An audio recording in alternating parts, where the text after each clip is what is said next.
ಓಂ ಹ್ರೀಂ ಭೈರವಿ ಕ್ಲೌಂ ಹ್ರೀಂ ಸ್ವಾಹ. ನಮಸ್ಕಾರ. ಜ್ಯೋತಿಷರುಗಳಂತಂದ್ರೆ ಜೋಕರ್ಗಳ ತರ ಟ್ರೀಟ್ ಮಾಡೋದು ಇತ್ತೀಚೆಗೆ ಪ್ರಾರಂಭ ಆಗಿದೆ. ಯಾಕೆಂತಂದ್ರೆ ಕೆಲವು ಜ್ಯೋತಿಷರುಗಳು ಕೂಡ ಜೋಕರ್ಗಳ ತರ ಬಿಹೇವ್ ಮಾಡ್ತಾ ಇರ್ತಾರೆ. ಜ್ಯೋತಿಷ್ಯ ಅನ್ನುವಂಥದ್ದು ಬಹಳ ಗಂಭೀರವಾಗಿರುವಂತಹ ಸೀರಿಯಸ್ ಆಗಿರುವಂತಹ ವಿಚಾರ. ಗ್ರಹಗಳ ಇನ್ಫ್ಲುಯೆನ್ಸ್ ಇಂದ ನಮ್ಮ ಭವಿಷ್ಯದಲ್ಲಿ ಎಷ್ಟೋ ಘಟನೆಗಳು ನಡೆಯುತ್ತೆ.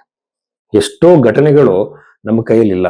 ಇವೆಲ್ಲ ಪೂರ್ವ ನಿರ್ಧರಿತ ಅಂತ ನಮ್ಮ ಋಷಿಗಳು ತಿಳ್ಕೊಂಡು ಕರ್ಮದ ಅನುಸಾರವಾಗಿ ಎಲ್ಲ ಘಟನೆಗಳು ನಡೆಯುತ್ತೆ ಅಂತ ಹೇಳಿ ಅವ್ರು ಲೆಕ್ಕಾಚಾರ ಹಾಕಿ ಈ ಕರ್ಮಕ್ಕೆ ತಕ್ಕಂತೆ ದಶೆಗಳ ಪ್ರಕಾರವಾಗಿ ಹೇಗೆ ಒಬ್ಬ ವ್ಯಕ್ತಿಯ ಜೀವನ ರೂಪುಗೊಳ್ಳುತ್ತೆ ಅಂತ ಹೇಳಿ ಅವರು ಒಂದು ಜ್ಯೋತಿಷ್ಯದ ಕೊಡುಗೆಯನ್ನು ಕೊಟ್ಟಿದ್ದಾರೆ ನಮಗೆ. ಈಗ ಜ್ಯೋತಿಷ್ಯ ನಂಬಲ್ಲ ಅಂತ ಹೇಳೋರು ಸೂರ್ಯನ ಕಿರಣಗಳಿಂದ ಸೈಕಲಾಜಿಕಲ್ ಆಗಿ ನಮ್ಮಲ್ಲಿ ಆಗುವಂತಹ ಚೇಂಜಸ್ ನೀವು ಜಸ್ಟ್ ಗೂಗಲ್ ಹೋಗಿ ಸರ್ಚ್ ಮಾಡಿ ಒಂದು ಗ್ರಹದ ಪರಿಣಾಮ ಎಷ್ಟು ಅಂತ ನಿಮಗೆ ಗೊತ್ತಾಗುತ್ತೆ. ಹಾಗೇನೆ ಕರ್ಮವೇ ಇಲ್ಲ ಅಂತ ಹೇಳೋರು DNA ಬಗ್ಗೆ ಈಗ ಆಗ್ತಿರೋ ಸಂಶೋಧನೆಗಳನ್ನ ನೋಡಿ ವ್ಯಕ್ತಿಗೆ ತನ್ನ ಸಂಸ್ಕಾರಗಳು ಹುಟ್ಟುತ್ತಾನೆ ಹೇಗೆ ನರ್ಚರ್ ವರ್ಸಸ್ ನೇಚರ್ ಅಂತ ಹೇಳಿ ಒಂದು ದೊಡ್ಡ ಡಿಬೇಟೇ ಇದೆ. ಸೊ ಇದೆಲ್ಲ ನೋಡಿದಾಗ ಜ್ಯೋತಿಷ್ಯ ಋಷಿಗಳು ಈ ತರ ಕಾಮಿಡಿ ಮಾಡೋಕೆ ಕಂಡುಹಿಡಿದಿರುವಂತದ್ದಲ್ಲ, ಜೀವನವನ್ನ ರೂಪುಗೊಳಿಸ್ಕೊಳ್ಳೋಕೆ, ಜೀವನವನ್ನ ತಿದ್ದುಕೊಳ್ಳಕ್ ಮಾಡಿರುವಂತದ್ದು. ಇದರಲ್ಲಿ ಎಲ್ಲದೂ ನನ್ನ ಕಂಟ್ರೋಲ್ ಇದೆ, ನಾನು ಮಾಡೇ ಮಾಡ್ತೀನಿ ಅಂತ ಹೇಳೋ ಮೂರ್ಖತನದ ವಿಚಾರ ಅಲ್ಲ. ಎಷ್ಟೋ ವಿಚಾರಗಳಿಗೆ ಪೂರ್ವ ನಿರ್ಧರಿತ ಸೈಕಲಾಜಿಕಲ್ ಆಗಿ ನನ್ನನ್ನ ನಾನು ಎಷ್ಟೋ ವಿಚಾರಗಳು ಚೇಂಜ್ ಮಾಡ್ಕೊಳಕ್ ಆಗಲ್ಲ. ಅದು ನನ್ನ ಸಂಸ್ಕಾರದಿಂದ ಬಂದಿರುವಂತದ್ದು. ನಿಮ್ಗೆ ರೀಸೆಂಟ್ ಸ್ಟಡೀಸ್ ಇಂದ ಪ್ರೂವ್ ಆಗಿದೆ. ಇದು ಡಿಬೇಟ್ ನಮಗೆ ಬೇಡ. ಬಟ್ ಜ್ಯೋತಿಷ್ಯ ಅಂತ ನೀವು ಒಬ್ಬರ ಹತ್ರ ಹೋಗ್ತೀರಾ, ಭವಿಷ್ಯವನ್ನ ತಿಳ್ಕೊಳ್ಳೋ ಪ್ರಯತ್ನ ಮಾಡ್ತೀರಾ.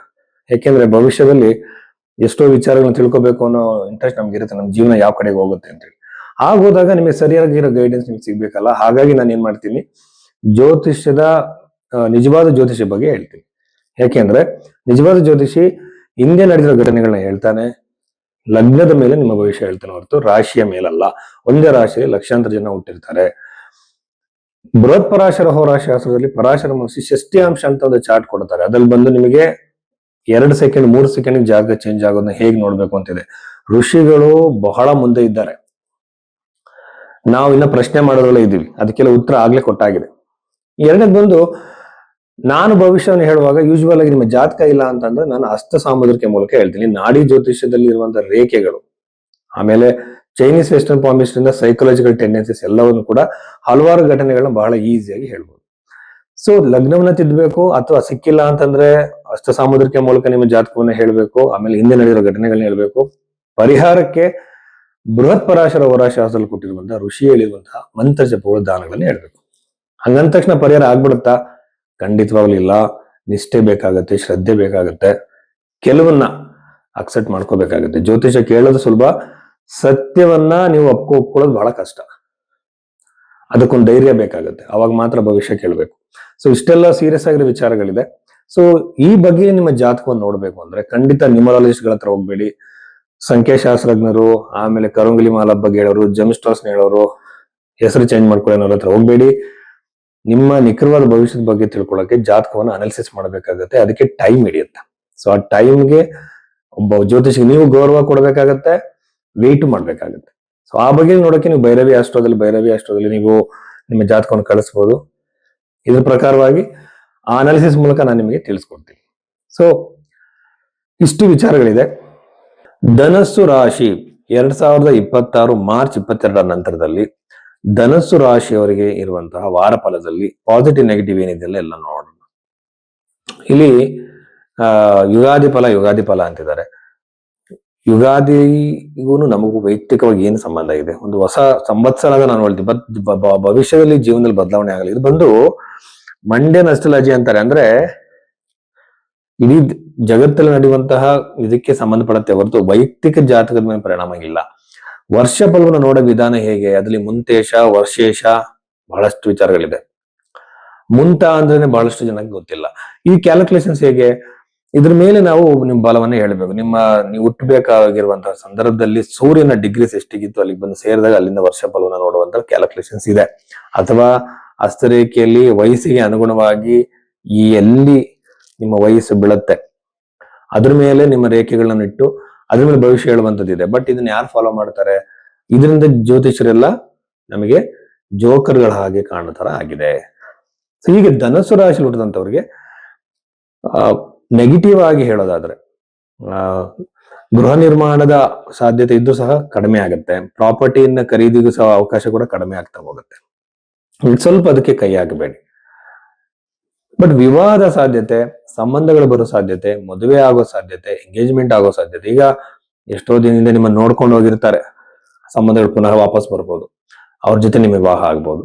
ನೀವು ಇಷ್ಟಪಡುವಂತ ಏನ್ ಎಕ್ಸ್ಪೆಕ್ಟೇಷನ್ ಇಟ್ಕೊಂಡಿರ್ತೀರೋ ಅದೇ ತರದ ಪ್ರಪೋಸಲ್ ನಿಮಗೆ ಸಿಗುವಂತ ಸಾಧ್ಯತೆಗಳು ಈ ಒಂದು ಧನುಸು ರಾಶಿಯಲ್ಲಿ ಹುಟ್ಟದಂತವ್ರಿಗೆ ಇದೆ. 3ನೇ ಮನೆ ಇರುವಂತ ಗ್ರಹಗಳು ನಿಮಗೆ ಅಣ್ಣ ತಮ್ಮದ್ರ ಮಧ್ಯೆ ಕಿರಿಕಿರಿ, ಟೆನ್ಷನ್ಸ್, ಅಂದ್ರೆ ರಕ್ತ ಸಂಬಂಧದ ಮಧ್ಯೆ ಕ್ರಿಯೇಟ್ ಮಾಡಬಹುದು. ಆಮೇಲೆ 3ನೇ ಮನೆಯ ಗ್ರಹಗಳು ಬಂದು ಸ್ಪೋರ್ಟ್ಸ್ ಅಲ್ಲಿ ಯಾರಿರ್ತೀರಾ, ಅಥ್ಲೆಟ್ಸ್ ಯಾವುದೇ ತರದಾಗಿರ್ಬೋದು, ಅಲ್ಲಿ ಮಿಂಗಲ್ ಆಗುವಂತವ್ರಿಗೆ ಬಹಳ ಬಹಳ ಯಶಸ್ಸಿದೆ, ಅಭಿವೃದ್ಧಿ ಇದೆ. ಕ್ರಿಕೆಟ್ ಆಗಿರ್ಬೋದು, ಇನ್ನೊಂದಾಗಿರ್ಬೋದು, ಕ್ರೀಡಾಪಟುಗಳಿಗೆ ಬಹಳ ಉತ್ತಮವಾಗಿದೆ. ಇದರ ನಂತರದಲ್ಲಿ ವಿದ್ಯಾರ್ಥಿಗಳು ಯಾರ್ಯಾರು ಪ್ರಯತ್ನ ಮಾಡ್ತಿದ್ದೀರಾ, ಕಾಂಪಿಟೇಟಿವ್ ಎಕ್ಸಾಮ್ಸ್ ಆಗಿರ್ಬೋದು, ಒಳ್ಳೆ ಸ್ಕೋರ್ಗಾಗಿ ಯಾರು ಟ್ರೈ ಮಾಡ್ತಿದ್ದೀರಾ, ನೀವು ಎಲ್ಲೇ ಇರಿ, ನಿಮಗೆ ಅದ್ಭುತಗಳಿದೆ. ಬಹಳ ತರದ ಪ್ರೋಗ್ರೆಸ್ ನೀವು ನೋಡ್ತೀರಾ. ಆಮೇಲೆ ವೆಹಿಕಲ್ ಖರೀದಿ ಆಗುತ್ತೆ, ಪ್ರಾಪರ್ಟಿ ಖರೀದಿ ಆಗುತ್ತೆ, ಬಟ್ ಯಶಸ್ಸು ಕಡಿಮೆ ಅಂತ ಹೇಳ್ಬೋದು. ಆಮೇಲೆ ಸಂತಾನದ ಯೋಗ ದಂಪತಿಗಳಿಗೆ ಖಂಡಿತವಾಗ್ಲೂ ಇದೆ. ಆರೋಗ್ಯದಲ್ಲಿ ಉತ್ತಮವಾಗಿರೋ ಸುಧಾರಣೆ. ಯಾವುದೋ ಒಂದು ಆರೋಗ್ಯದ ಸಮಸ್ಯೆ ಇದೆ, ಅದು ತುಂಬಾ ದಿನ ನಿಮ್ಮನ್ನು ಕಾಡ್ತಾ ಇದೆ ಅನ್ಕೊಂಡ್ರೆ ಆರೋಗ್ಯದಿಂದ ಸುಧಾರಣೆ, ಒಳ್ಳೆಯ ಒಂದು ಆರೋಗ್ಯವನ್ನು ನೀವು ಪಡಿತೀರಾ. ಆಮೇಲೆ ನವಮ ಭಾವನ ನೋಡಿದ್ರೆ ಮನಸ್ಸು ಕೆಟ್ಟ ಚಟಗಳಿಗೆ, ಕೆಟ್ಟ ವಿಚಾರಗಳಿಗೆ ಸೆಳೆಯುವಂತ ಸಾಧ್ಯತೆ ಇರುತ್ತೆ. ಇಷ್ಟು ದಿನ ನೀವು ಒಂದು ಸ್ಮೋಕಿಂಗ್ ಮಾಡಿ ಬಿಟ್ಟಿರ್ತೀರ, ಅಥವಾ ಆಲ್ಕೋಹಾಲ್ ಬಿಟ್ಟಿರ್ತೀರಾ, ಬೇಡ ಅಂತ ಡಿಸೈಡ್ ಮಾಡಿದ್ಮೇಲೆ ಕಂಪ್ಲೀಟ್ ಆಗಿ ಬಿಡಬೇಕು. ಸೈಂಟಿಫಿಕ್ ಆಗಿ ಅದು ಕೆಟ್ಟದು ಅಂತ ಹೇಳಿದ್ಮೇಲೆ ಅದನ್ನ ಯಾಕೆ ಮಾಡ್ಬೇಕು. ಬಟ್ ಈ ಟೈಮಲ್ಲಿ ಪುನಃ ನಿಮ್ಮ ಮನಸ್ಸು ಅಲ್ಲಿಗೆ ಸೆಳಿಬಹುದು. ಅದನ್ನ ಕಂಟ್ರೋಲ್ ಅಲ್ಲಿ ಇಟ್ಕೊಳ್ಳೋದು ನಿಮ್ಮ ಒಂದು ಜವಾಬ್ದಾರಿ.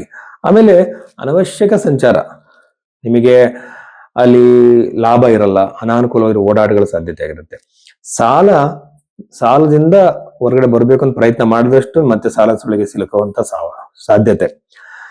ಸ್ನೇಹಿತರುಗಳಿಗೆ ನಂಬಿ ಇನ್ನೊಬ್ಬರಿಗೆ ಯಾವ ಕಾರಣಕ್ಕೂ ಸಾಲ ಕೊಡಿಸಬೇಡಿ, ಇದರಿಂದ ನಿಮಗೆ ನೋವಾಗುತ್ತೆ, ನೀವು ಶ್ಯೂರಿಟಿ ಆಗೋದ್ರಿಂದ. ಈ ಸಾಧ್ಯತೆಗಳು ಧನುಸ್ಸು ರಾಶಿಯವರಿಗೆ ಹೆಚ್ಚಾಗಿದೆ. ಎಷ್ಟೇ ಸ್ನೇಹಿತರಾಗಿದ್ರು ವ್ಯಾವಹಾರಿಕವಾಗಿ ನಡ್ಕೊಳ್ಳಿ.